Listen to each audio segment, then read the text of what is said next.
Hey everybody, good afternoon. What is going on this Wednesday as we move past the big Sunday win, start looking forward, but before we completely turn our focus forward, I want to turn it back to that win to talk about it just a little bit more. And there are going to be a couple more videos over the next couple days. You guys know how I do things talking about that Cardinals game, but there's one thing I want to give a little bit of a special shout out to. When a Seahawks player wins an individual award of some kind, obviously it's no surrogate for team success. We want this team to do well, and that will always be preferable to individual accolades and individual honors. But when it comes around, that doesn't mean we can't honor it. And we've got another one this week. And this one was pretty well expected. I think this one was pretty obviously in the bag as soon as that game ended on Sunday. Nevertheless, let's talk about it after the break. All right, guys, let's take a minute so I can tell you about Sleeper, a one-stop shop for all your sports needs. You can celebrate and chat on sports games in real time with other users. You can get the fastest scores, blazing fast sports news and sports alerts right at your fingertips. And of course, you can use Sleeper to play in fantasy leagues and win real money on picks contests. This is the way sports were meant to be enjoyed together. So download Sleeper today.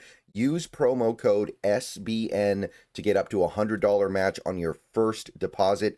And you can pair that with another promo they have right now where you can get a $20 entry free with no deposit required. So get both of those things going. Terms and conditions apply. See Sleeper's terms of use for details. Currently operational in over 25 states and growing. So check out Sleeper today. Get to it and go have some fun with sports this year. All right, welcome back. So yeah, DeMarcus Lawrence, also known as Tank Lawrence, has won NFC Player of the Week for the defense. And it's pretty much impossible to score 2 touchdowns in a game as a defensive player and not win Player of the Week. Like, that's just going to be one of those things that is pretty much automatic. He did more than that, though. He had 4 tackles, half a sack, and according to Pro Football Reference, 4 pressures. And I think PFF had him with like 5 or 6. So, however you slice it, it was a really good game even without the touchdowns. Of course, the touchdowns are the focus here, but D-Law's bringing more to the table than that. If it was just that, and even with everything else he did, which was obviously great, you can definitely make an argument for Tyree Snider. It was always going to be one of those two, right? It was going to be either Tyree Snider or DeMarcus Lawrence winning Player of the Week for the defense. They gave it to D-Law, which I get. I don't know if I totally agree with it, but it does make sense. If you're the guy partying with the ball in the end zone, you're going to get the attention. A guy like Tyree Snider, who obviously made great plays to create those touchdowns, it's a little bit less memorable and emphatic than the guy who actually gets into the end zone. But either way, it was going to be one of those two guys, and you can't really go too wrong with either guy. So DeMarcus Lawrence, Player of the Week for the defense, congratulations. Always cool to see these. Obviously, we had JSN win the award for the offense a couple of weeks ago, and D-Law is now in that winner's circle. And I'll tell you, look, it didn't take a genius to understand how good DeMarcus Lawrence was going to be for this Seahawks team this year. It didn't. It was clear the kind of value that he would provide. It was clear the kind of positivity that he would be bringing to this squad. There was a lot with DeMarcus Lawrence that was very obviously going to be awesome for this team, but I feel like we're getting beyond any reasonable expectation so far. Just to kind of illustrate that, you take a look at just his like top line numbers here.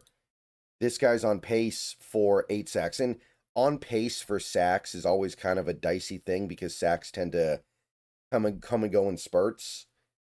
But if you look at where this guy's career was in Dallas for several years before he came to Seattle, it seemed like he was pretty clearly in that not a stellar pass rusher, or at least not a stellar finisher of pass rushes, but somebody who was going to be well-rounded and provide good value without necessarily being one of the big sack artists in the league. He was far removed from a season where he had more than 7 sacks in a year.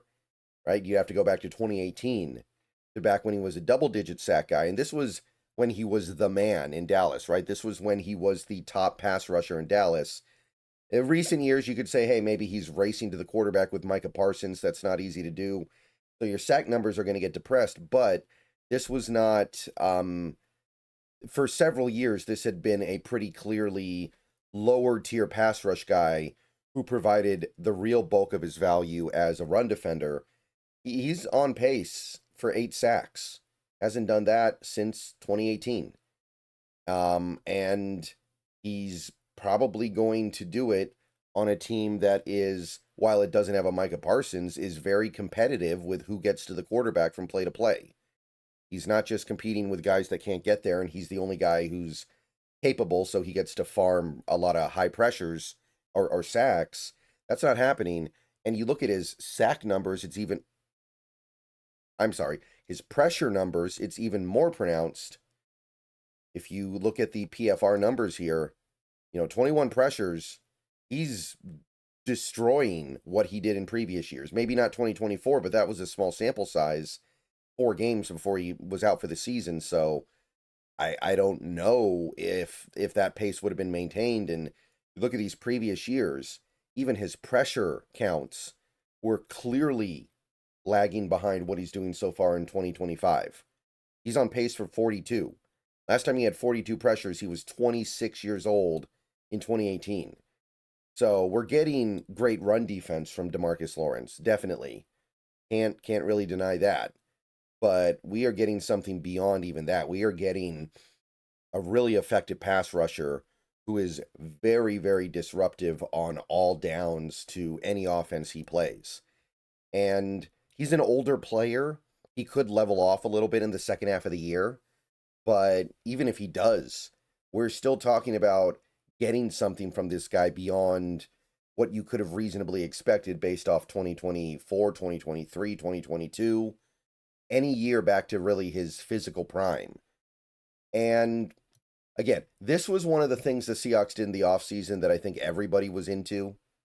D-Law on a 3-year, $32.5 million contract with some escalators that could take it up to $42 million total. That was obviously a great contract and a great win. That was something that I think everybody was down with, even the people who were critical of the offseason like me. This was obviously a winner. But, I mean, look at the way this contract sets up. Look at what you're getting and look at what you gave up to get it. You've got a very balanced contract. The cap hits do not accelerate that much into future years. Next year, $11.3 million. The next year, $12.8. It's not inconceivable. And D-Law's going to be getting older, obviously. 34, 35 the next year. It's definitely not inconceivable that he will be worth this money. He's certainly worth much more than the money he's making this year against the cap. But 2026, 2027, he's got a chance to continue to be that guy. All right, I'm going to tell you guys about something with my dad, and then we're going to wrap up here. Hey everybody, Seahawks Brendan Nelson here to show you some really cool steel art for the 50th anniversary of the Seahawks and a Mariners medallion too, like the ones pictured above my head. My dad, aka Metal Hawk, has met over 300 Seahawks, dozens of Mariners, and some Sonics in his time, and now he's making unique steel art, special edition, and it can be yours for a donation directly to Fans for Good. Click the Facebook link down below for complete instructions. Back to the video. All right, so that's what's going on with this. Congratulations to DeMarcus Lawrence for winning Player of the Week. I will see you guys later. More videos coming soon. Go Hawks, and cool stuff happening with this team.